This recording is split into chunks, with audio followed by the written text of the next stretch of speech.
Where do we draw the line between necessary on-site work and artificially imposed rules? Fairness isn't always giving someone the same thing. Try to tell this to my kids every day.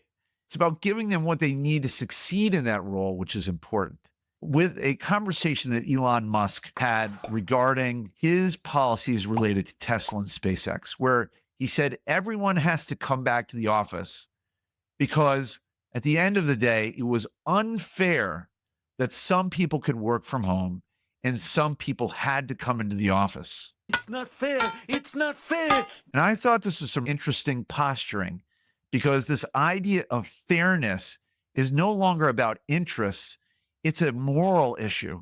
I have a moral standing. He made it a moral issue, basically telling the white collar workers that it's not fair that they get to work from home. And so they have to come back out of fairness and caring. That ain't fair, dang it. This issue of fairness reminds me of compensation and how fairness typically gets worked out within a remote or in any job environment. And it's usually with pay. I think Elon Musk could have simply just paid his in-person workers more and or pay his remote people less.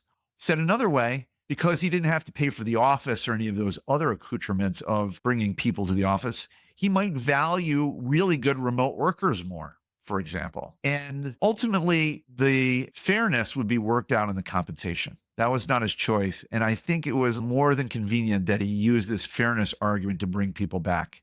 It's just not true. So the equitable solutions become perks like commuter stipends, extra PTO, flex schedules, being transparent at the end of the day and providing transparent communication about why certain positions require physical presence prevents this sort of resentful why them, not me sentiment. And maybe they feel valued in other ways.